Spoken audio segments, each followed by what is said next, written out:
কই মাছ সবসময় একরকম ভুনা ভাজি বা সবজি দিয়ে কিন্তু রান্না করে খাই। আজকে একটু ভিন্ন কিছু করব। সরিষা ইলিশ খেয়েছি কিন্তু কখনো কই সরিষা খাওয়া হয় নাই, তো সেটাই রান্না করব আজকে। এখানে আমি এই সরিষাটা ব্লেন্ড করে ছাঁকনি দিয়ে ছেঁকে পরিমাণ মতো পানি মিক্সার করে রেখেছি, এটাই ঝোলের পানি হিসেবে ব্যবহার করব। এখানে আছে কিছু পেঁয়াজ বাটা, আর আছে টমেটো পেস্ট। আর মাছগুলো তো আগেই হলুদ লবণ দিয়ে মেখে তারপর আমি ভেজে নিয়েছি। কড়াইতে দিয়ে দিয়েছি সরিষার তেল। এখন পেঁয়াজগুলো আগে দিয়ে ভালো করে ভেজে নিব। সরিষা ইলিশ তো অনেকবার খেয়েছি, তো সেটার একরকম মজা। আর আজকে সরিষা দিয়ে কই মাছটা রান্না করে দেখি এটা খেতে কেমন লাগে। এখন দিয়ে দিব পরিমাণ মতো লবণ, রসুন বাটা, এখন দিয়ে দিব হলুদের গুঁড়া, মরিচের গুঁড়া, দিয়ে দিব কিছু কাঁচামরিচ। আমার পেঁয়াজটা কিন্তু ভাজা হয়ে গেছে, তেল ছেড়ে দিয়েছে। এখন দিয়ে দিব টমেটো পেস্ট করা সেটা, একবার আর ভালো করে কষিয়ে নিব। কই মাছ এই জন্য কিন্তু একটু টমেটো পেস্ট দিলাম। সরিষা ইলিশে কিন্তু টমেটো পেস্ট দেয়া লাগে না, এমনিতেই ভালো লাগে। আমার মশলাটা কিন্তু একদম কষানো হয়ে গেছে।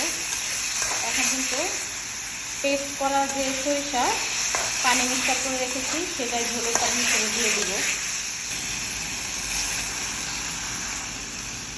এটাতে যখন বলক চলে আসবে তখন ভেজে রাখা মাছগুলো দিয়ে দিব। আর কই মাছ কিন্তু অবশ্যই ভেজে নেবেন, না হলে কিন্তু একটা বাজে স্মেল আসতে পারে। তো ভাজা থাকলে সেটা ভালো। আর ইলিশ মাছ সাধারণত কাঁচাই দিয়ে হয়, ইলিশ মাছটা আবার ভাজা লাগে না, সেই ক্ষেত্রে ভালো লাগে খেতে। এটাতে কিন্তু সুন্দর মতো বলক চলে আসছে, এখন মাছগুলো দিয়ে দিব। কারণ কই মাছটা হতে আবার একটু সময় লাগে, এই জন্য একটু তাড়াতাড়ি দিয়ে দিলাম। আমি যেহেতু একটু ঝোল ঝোল রাখবো সেক্ষেত্রে একটু ঝোলের পরিমাণটা বেশি দিয়েছি। কেউ যদি একদম মাখা মাখা খেতে চান তাহলে সরিষাতে একটু পানি কম দিবেন, ঝোলটা একটু কম দিলেই হয়ে যাবে।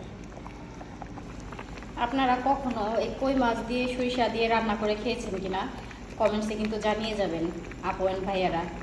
ওদিকে রান্না হচ্ছে আর এদিকে আপনাদের একটা জিনিস দেখাই। আমি এই যে মগের পানিতে রসুন গাছ বুনেছি, দেখি এটাতে রসুন হয় কিনা বা রসুন পাতা হয় কিনা। রসুন পাতা হলে কিন্তু ভর্তা বানিয়ে খাওয়া যাবে। আমার তরকারি ঝোলটা কিন্তু অনেকটাই ঘন হয়ে আসছে, এটা আরেকটু কমিয়ে নিব। এখন আমি দিয়ে দিব কিছুটা জিরার গুঁড়া। আমার রান্নাটা কিন্তু প্রায় হয়ে গেছে, আর 2-3 মিনিট পরে চুলাটা অফ করে দিব। আর যে ঝোল এটা কিন্তু চুলা অফ করার পরে আরও অনেকটাই কমে যাবে। আমার সরিষা দিয়ে কই মাছ রান্নাটা কিন্তু হয়ে গেছে। তো আমার এই রেসিপিটা যদি আপনাদের ভালো লেগে থাকে অবশ্যই লাইক কমেন্ট শেয়ার করে পাশে থাকবেন। আর আজকের মতো এ পর্যন্তই। আল্লাহ হাফেজ।